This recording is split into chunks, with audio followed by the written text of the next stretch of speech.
You're tuned in to the Binge It Babe podcast with your host, me, Candace Estelle. All right, babes, let's get binging. Hello, and good afternoon, evening, morning, midnight, whatever time it is that you decide to watch/listen to me. It is I, Candace Estelle, your Binge It Babe, bringing you back for the conclusion of the Giver series. And if you're thinking, wait a second, it's a quartet, there are 4 books, this is the 3rd episode, you are correct. Messenger was such a short book, I would almost consider it a novella.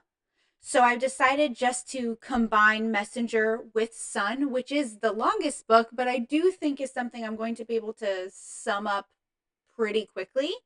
And then that does mean that I have an extra week in September that is not filled. And so I will be filling it with the Giver movie, which I did already say I wasn't going to do. And I also stated how much I dislike that movie. So keep that in mind. It means that for that movie, I'm not going to have probably food for it, and I'm just going to be complaining. It's going to be the opposite of how I prefer these to go. Sometimes I have, critiques. Hey, that person's too young. Hey, this part doesn't make sense. This is a little weird. But overall, I share things that I enjoy for the most part. And I freaking hated that movie, which is bananas because it's got Meryl Streep, Alexander Skarsgård, Katie Holmes, Jeff Bridges, right? Like some heavy hitters. So why do I hate it so much? Well, tune in next week to find out because I literally have a list of about 60 different things that just creamed my corn. For now, though, let's stick to the books. Let's wrap up this quartet. We're going to talk about Messenger and we're going to talk about Sun. Now, Messenger follows way closer to Gathering Blue than Gathering Blue followed The Giver. Messenger is about Matty. And if you remember or read the books, Matty is the little boy that Kira loves and takes care of. And it's also the little boy that goes through the forest and deals with the beasts that don't exist to reach another community and find her father and bring him back and kind of help that family unit come back together. It's also how Kira is able to put together that the council is evil. They're controlling the children with magical abilities to shape their own futures. And that there really are no beasts. It's just a control thing, which, like I said before, definitely sounds like The Village. And I checked, the book came out before the movie by a little bit. So I don't know what's going on there. Seems a little suspicious. So now we're with Matty.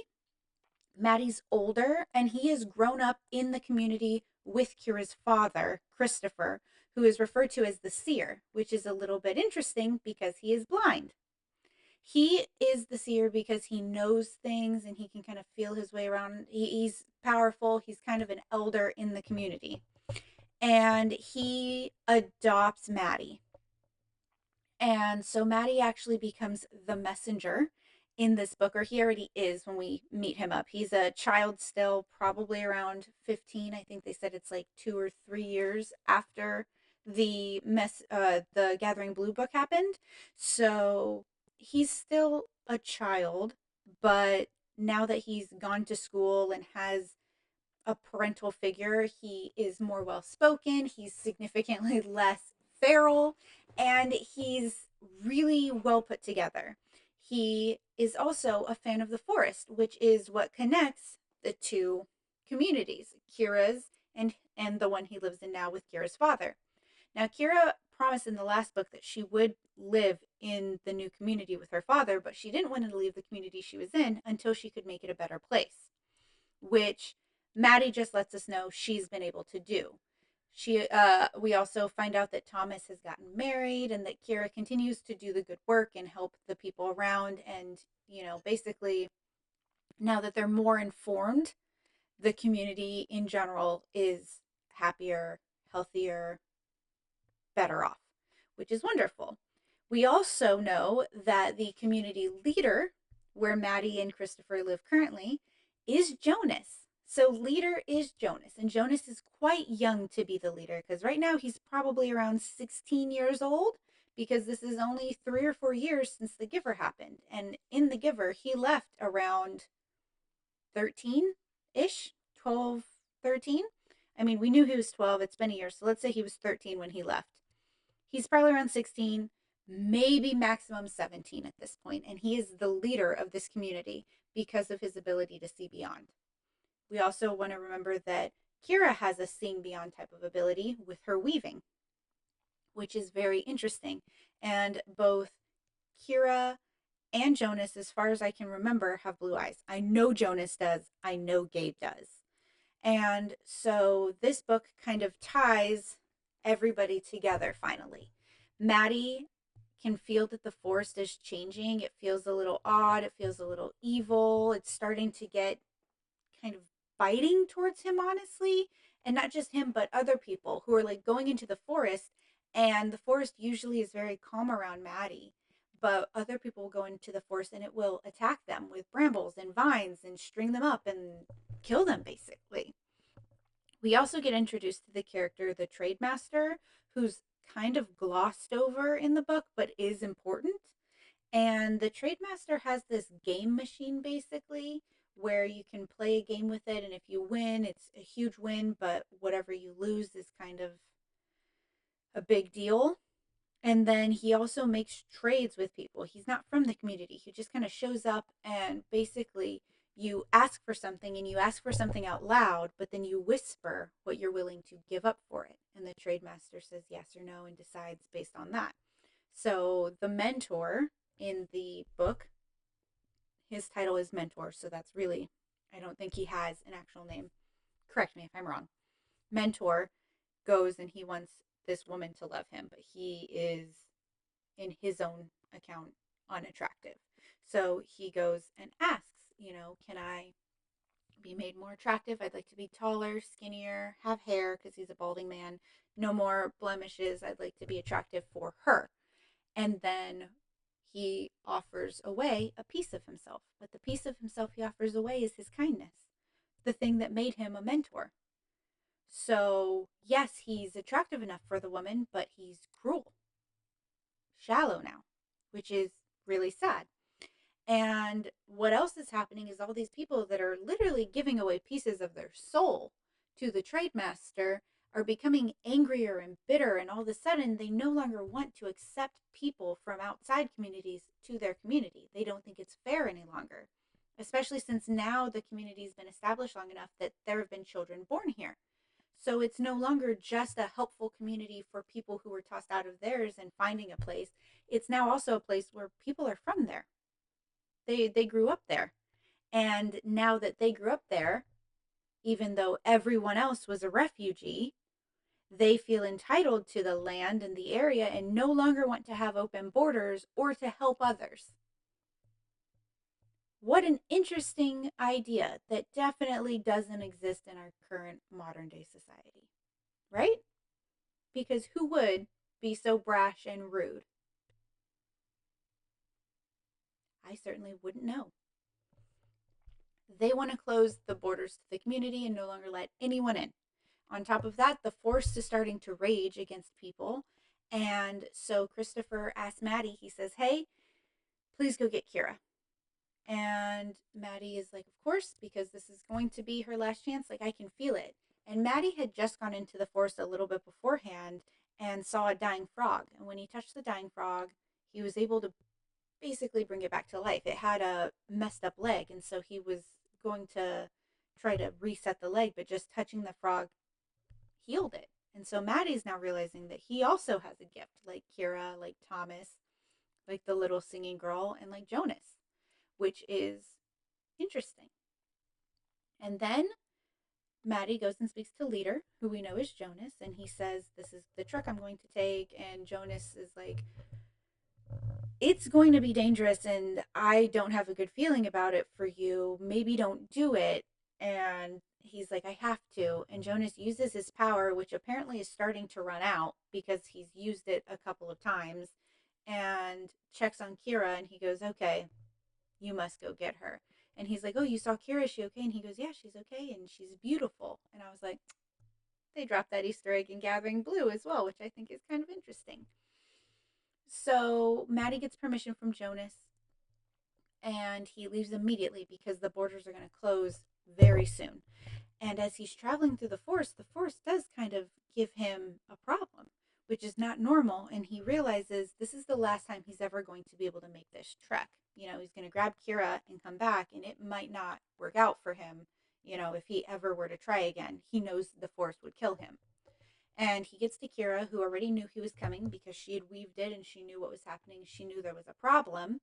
And so she's ready to go. And they immediately go to leave the next day. And Matty is worried about how mean the forest has gotten and the fact that Kira has a twisted leg. And he's like, let me heal it. Now, something Jonas had told Matty beforehand was don't use your power until you absolutely have to. Save it because we're going to need it. Okay, Matty? And Matty agrees. And then he wants to use it on Kira, and you're like, Matty, you need to listen. And he's like, maybe this is what the leader wanted. But Kira immediately says no. She's like, this twist, I was born with it. It's who I am. It's part of me. There's no fixing me because I am not broken. I'm just different, which I think is beautiful, wonderful, magical, and lovely.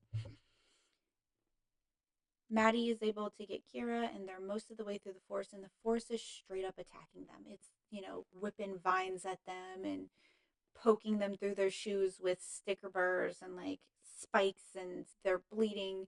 They're very close to death. And Jonas is able to look beyond and see that this is happening.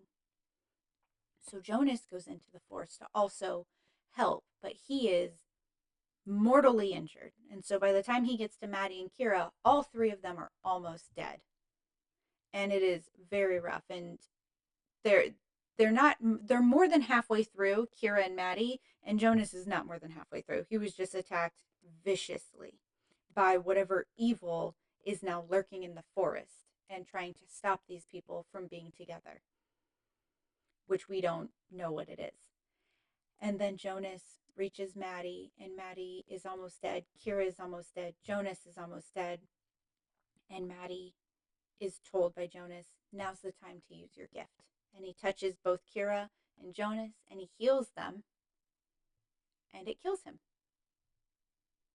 And that's the whole book. That's all Messenger is, which honestly kind of annoyed me because, for one, Maddie's the first character we finally really, really get in 2 books, and he's so sweet. He's so kind and calm. He lost Branchy, the dog, a few years before. So maybe it's been more than 3 or 4 years. It's been a little bit. But he's lost Branchy, which was his little dog that he kept safe. And now he has a new puppy, and then he dies. And he's a child, and it just makes me sad. It also means that Kira and Jonas are safe, but it's kind of like I'm perfectly aware that Jonas knew that Matty was going to die because he was able to see that that's what was happening, which is why he was apprehensive. But then he saw Kira and he realized that it had to happen. And so Matty ends up being this, pawn in a grand scheme. And I'm kind of annoyed at that because, for one, he's so sweet. 2, I don't think he knew that he was going to end up giving his life to save the others. I think he thought it was just his power.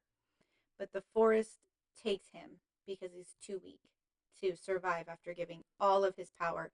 And his power basically, it heals others, but it gives the burden of whatever was happening to his own body. So he basically cures 2 dying people while he was already dying. That's triple dying. And unless you're a cat, that's not how many lives we get. So it's really heartbreaking. And it felt a little unnecessary to lose Matty. Like, I really wish maybe he went into a coma and they're healthy enough that they carry his body back or anything. It's also hard because he's a child. I think it's always hard when you lose children, especially when it's a put together character and one that's so beloved, in my opinion. So it's hard. And it's also how the book ends. It's just like, he's dead, casualty of cruelty, basically. We lose a really good person, which honestly, that's a great message. Thank you, Lois Lowry, but it does bum me out. Now we're moving on to Sun.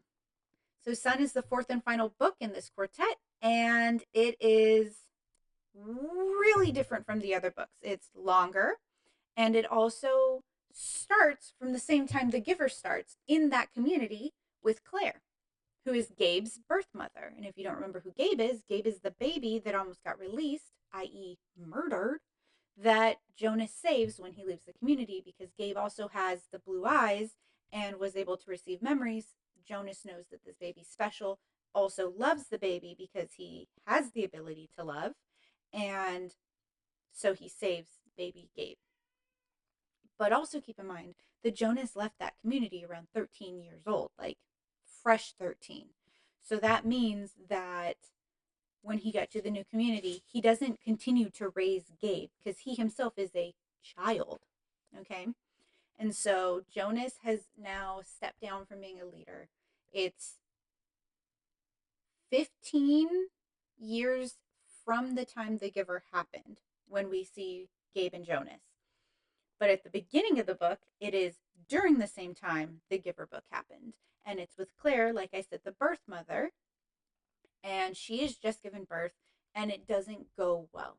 Like it's a really laborious birth and they end up having to give her a C-section, which they don't really have a word for any of that. They don't tell her she's having a baby. They explain that it's a product. You know, it's all very clinical, classic Giver community vibes. And so birth mothers are supposed to do 3 rounds before they become laborers. This is her first child that she's having. She's about 15. And they cut the baby out because the birth wasn't going well. And because of that, she's no longer allowed to be a birth mother. They're like, we're sorry, we should have caught this in testing and checking on you. Whoopsie doopsie, you can't have this job anymore. You're going straight to being a laborer from here on out. And they assign her to a fish hatchery, which is also incredibly clinical. Like they don't understand that they're, inseminating eggs or anything like that. It's this is an egg, and when you add this white milky stuff, it makes more fish. It's all very clinical. It's weird to be doing something in nature or with nature, like fish, like a living, breathing thing, or, a living thing, and it be so clinical that it's not even considered alive or anything. It's very bizarre to me. And it's bizarre to Claire because you don't take your medication while you're a birth mother because that would affect your pregnancy, the baby, and your health and everything. So those medications that staunch your hormones, obviously you're not taking while you're trying to be inseminated and while you're inseminated. And since she was supposed to have another child, but gets kind of marked off, there's basically an admin error that happens where she's never given her medication again. And because of this, she continues to feel feelings. Like she still feels this pull towards the baby she had. She wants to know what he looks like. She wants to know that he made it okay. She wants information. And so she ends up going to the nurture section and is able to find someone that she knew from school to be like, hey, I just wanted to check in. Do you want to show me your stuff? And so that she can see the newborns. And she finds out that Gabe is already in trouble because he is, a fussy baby. And this is right before Jonas's father figure takes him home to keep him for an extra year. And so Claire begins to volunteer at the nurturer station and basically just to spend time with Gabe. But she thinks his name is Abe because she heard it wrong. And so she's always watching him. She's always taking care of him for that whole year and kind of bonding with him. And she calls him Claire. She shows him silly little faces and stuff. So sometimes he'll make these little faces that she makes. And she feels love, but she doesn't understand that concept. So she doesn't know that it's love. She just knows that it's this closeness, this bond, this care. She knows that she cares about Abe. And then that year comes up and Gabe is going to be released.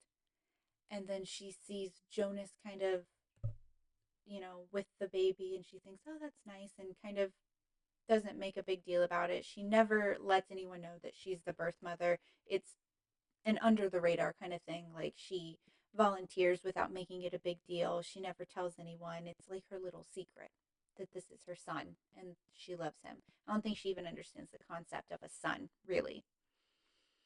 And all of that is kind of interesting and weird. A little bit odd that something like that could happen in the community where she would not think to have her medication again. But that's kind of her personality, where she just kind of didn't think about it. And then after a while, she realized, I kind of don't want this.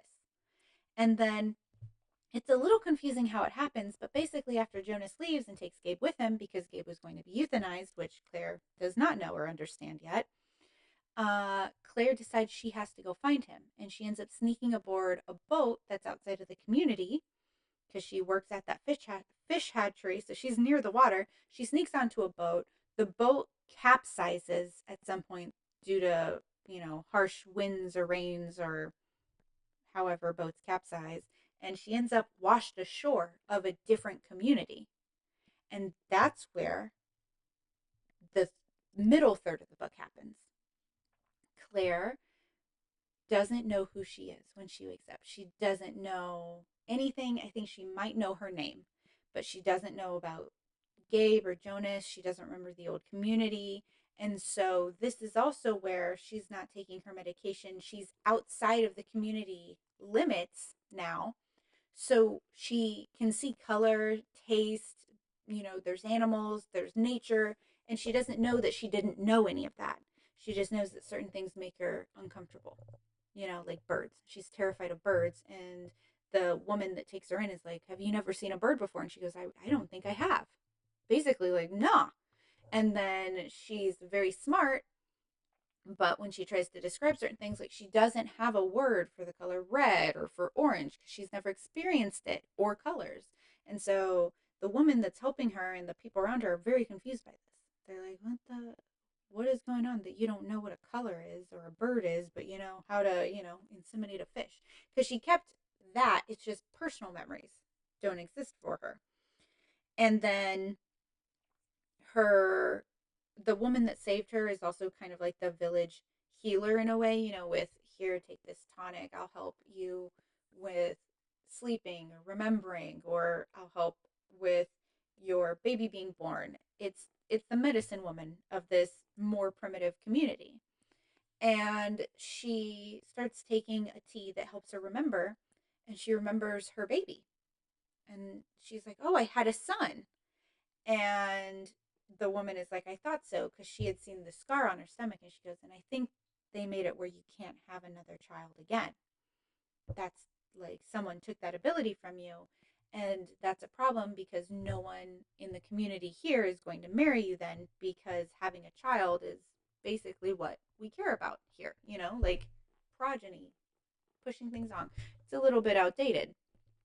And so Claire is like, where is my son? What happened to him? Was I his mother? Did I does he love me? Does he look for me? Because she understands all of those concepts because she's been living in this new community for a couple of years before she even finds out about the son. And she falls in love with another guy who is also disabled. His mother died in childbirth with him. And so his father didn't forgive him and kind of let him be an orphan.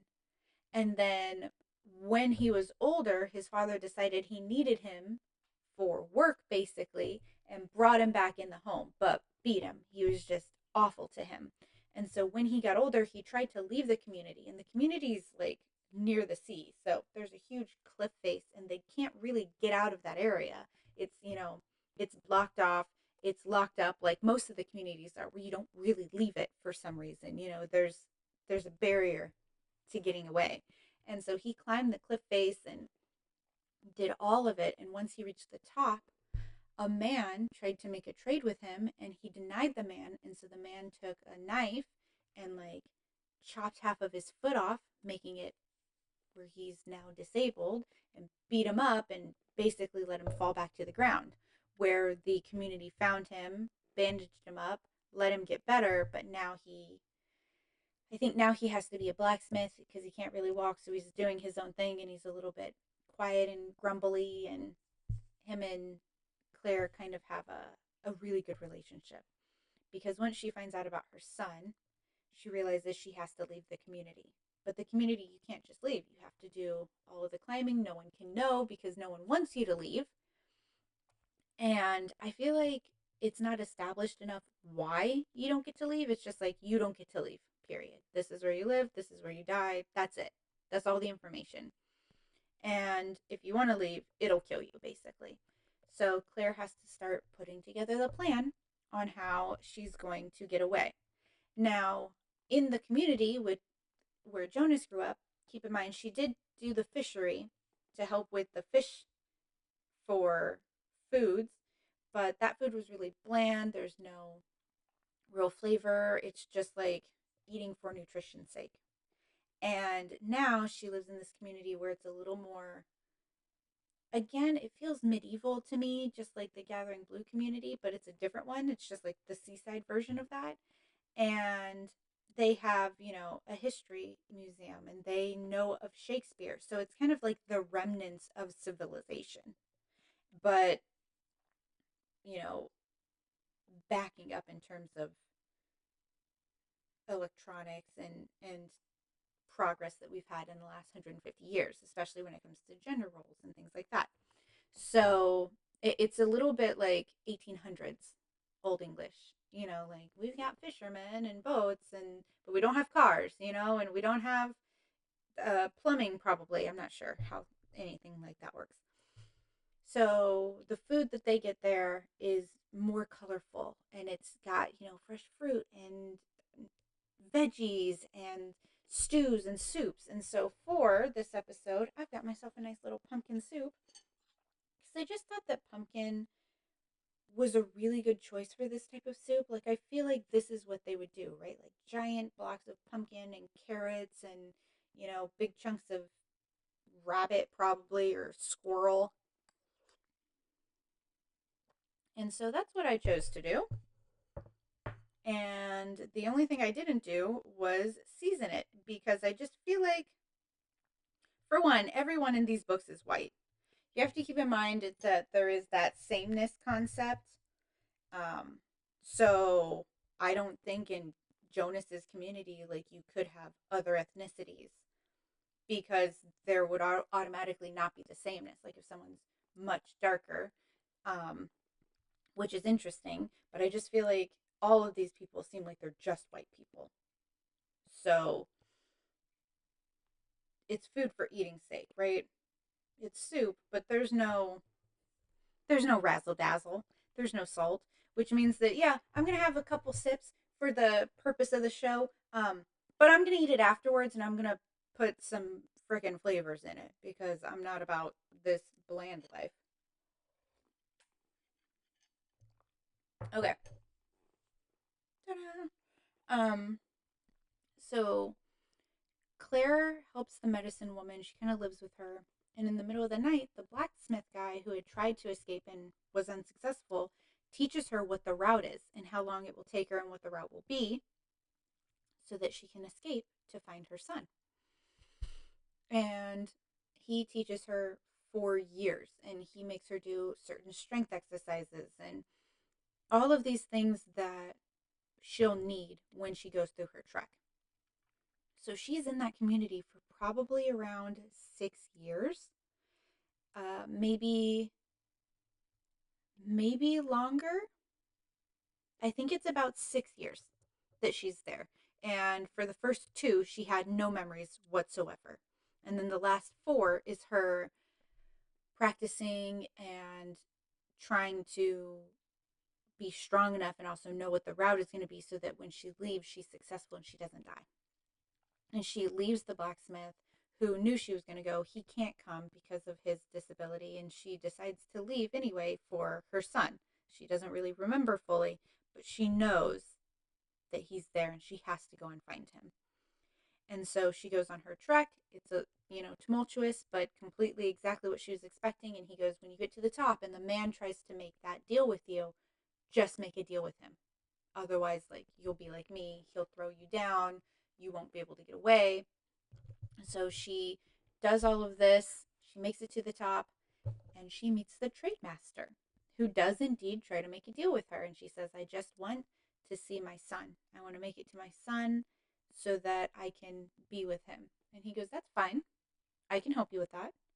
And in exchange, we'll make a little tradesy trade. Go ahead and give me all of your youth. And she's like, what? And he goes, yeah, I'll take your youth, but then I'll bring you right to your son. And she goes, okay. And then she continues on the trek and she's like, I already feel weaker, weirdly. Keep in mind that this is 6 years after she's around 15 or 16 years old. This woman is 21 or 22. Okay? And now we reach the last third of the book. In the community, from the point of view of Gabe. Gabe is now 15, which means that Claire arrived in the community about 7 years ago and just never gets the courage up to actually talk to him or have a relationship with him. And Gabe longs for a mother. And I read someone else having a critique of this of like, what, the father means nothing? Why does he long for a mother? And blah, blah, blah. And there are two reasons for this, I think. One, Gabe has Jonas, and Jonas is close enough to a dad. He might not have grown up with him. He grows up with the other boys without parents, but Jonas is there to guide him and to be a part of his life. So I think he kind of, in a way, has a father figure. At the very least, he has an older brother figure, which very much so can fill that void. Two, this movie is about how much mothers love their children, specifically for this book, a son. And that is incredibly important because after The Giver was written, but way before Son was written, or at least a little before Son was written, Lois Lowry lost her son in an accident, her child, which is, as I've stated before, the worst thing that can happen to you. The worst thing that can happen to you is losing a child. And Lois Lowry loses her son. So this book is a tie-up for the quartet, but I think it's also a catharsis for the author.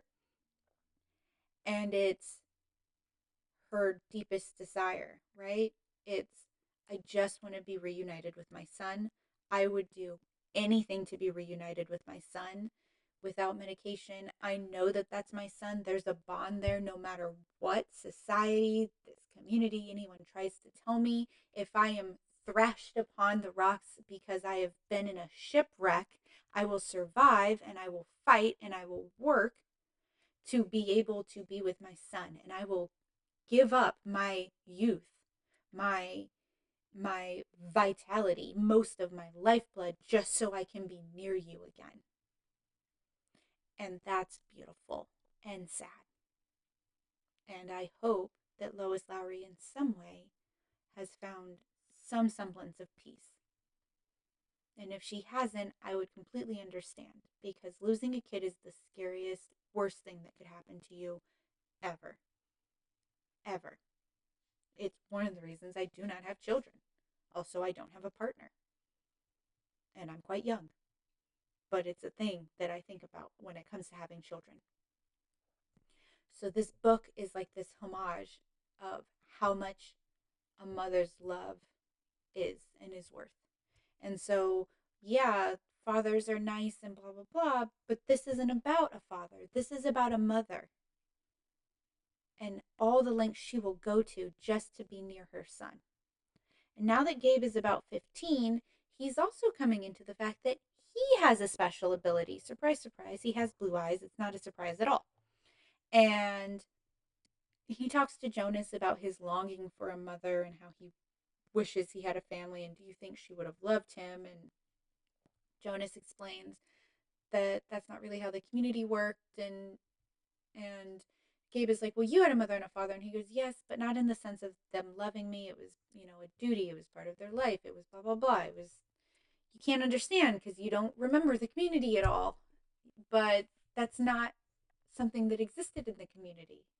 And Gabe decides that he needs to go and figure that out for himself then. So he is going to build a little boat, like a little canoe, and he's going to canoe to the community where he and Jonas came from to try to find his mother. Because he's very angry and he doesn't understand why he doesn't have family and where his family is, why not. And at this point, Jonas and Kira are married and have children of their own.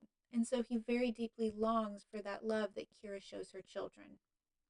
And I think that's sad and beautiful and understandable. And Gabe is also annoyed by this weird old woman that is constantly spying on him while he's building his boat and playing with his friends because he has no idea who she is and she's never spoken to him before. Spoiler alert, it's Claire. And then he tells Jonas that he's starting to feel like he has, a special power. And Jonas was like, I always suspected it. And my power is almost completely gone because I used it to kind of put some things back together. And then we get that glimpse of what happened after Matty passed away, which is basically that because Matty was so good and such a divine light in the community, that losing him spurred the people away from wanting to deal with the trade master, and they shoved him out of the society. They stopped allowing him there, using Jonas's magic, probably also Kira's, but also Jonas had to use part of his abilities to reinstate some of people's souls, like the mentor, who Gabe also goes and talks to, and the mentor's like, yeah, I was really attractive, but there was no point because I was a horrible dead person on the inside. There's nothing there. And I'm actually grateful that Jonas undid it and gave me back myself.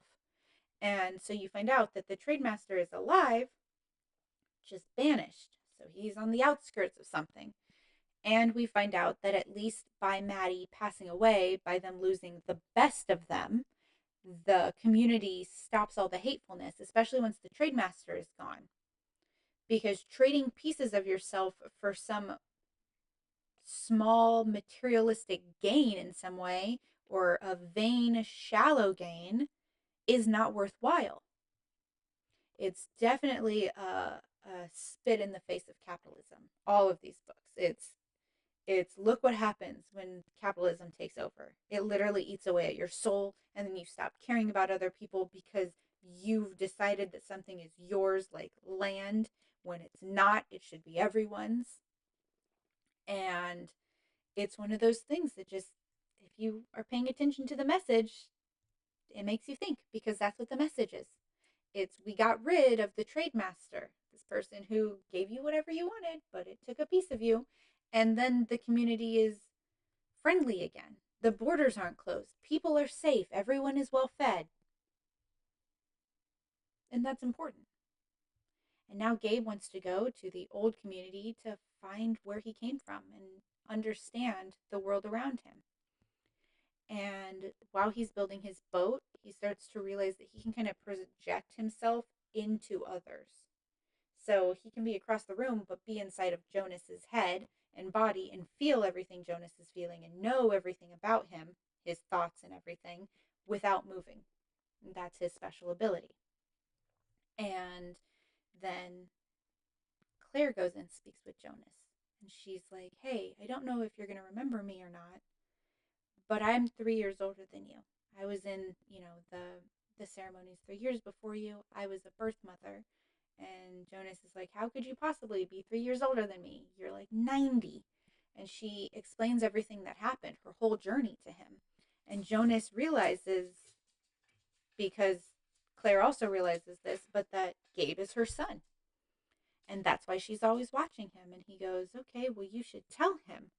And she's like, I want to, but I'm so ashamed that, what I had to give up just to come, and I want him to know how much he means to me and everything I've done to be with him, but I'm also scared and nervous.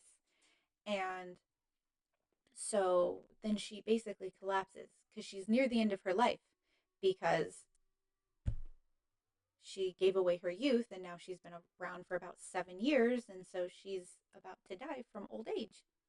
And Jonas finds Gabe and brings him and explains everything to Gabe. And Gabe has a moment to be with Claire, but Claire's on her deathbed and basically just isn't responding.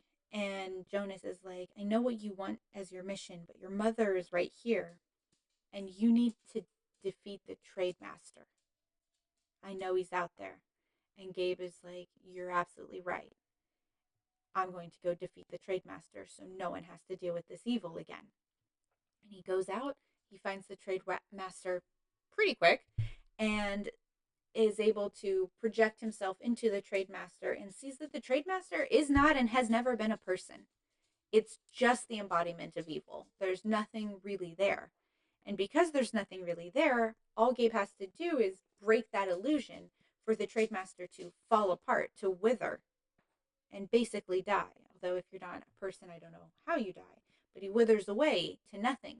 And Gabe realizes that if there's nothing to feed the trade master, it just dies off, right? It's only kept together by the people who made the trades, by the people who allow the trade master to continue. And if no one is feeding him, it'll die. And that's what happens. Gabe is able to defeat him by seeing what he is, and by saying no one is going to be fed on you anymore, like feeding you anymore. You're done. You're gone. And he just kind of evaporates and basically saves the world from evil, the embodiment of evil.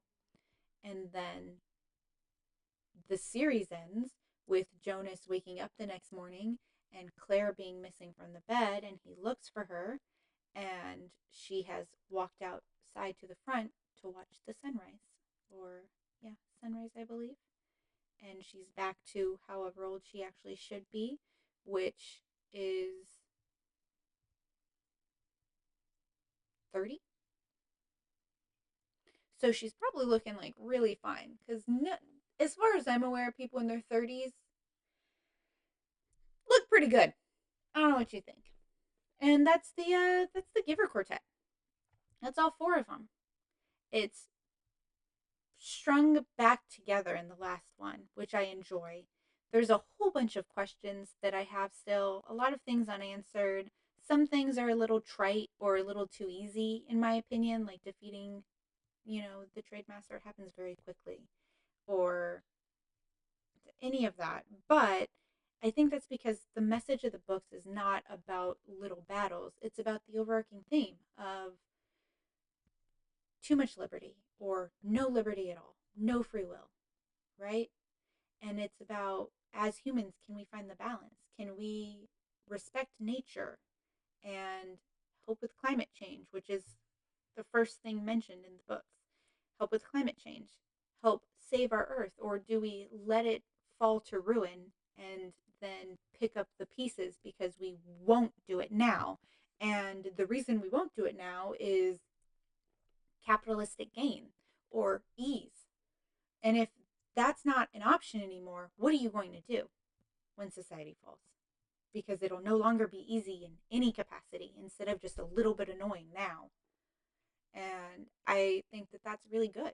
The Giver is one of the most banned books ever in the United States because of its themes and its messages. Although they say it's because of scenes of euthanasia and sexualized content, which there's literally no sexualized content in this. His biggest sexual urge is once, and that's when he doesn't understand why he wants to bathe Fiona. I just want to point out that in terms of sexualized content, the news is more intense than that. TV shows, more intense than that. So I say give this quartet a go. If you've already read it, tell me what your thoughts are. Did you get the same message from me as me about these books? Did you enjoy them? Do you find it annoying that she spent so much time on that mother-son relationship? Do you have thoughts or feelings, or do you remember this book if you read it when you were younger? You let me know. I'm going to now record the episode for the movie. where I'm just going to bitch for however long it takes me to bitch about it. I'm going to assume it's going to be a pretty short episode, but that's okay. I hope you guys have a wonderful day. Bye, babes.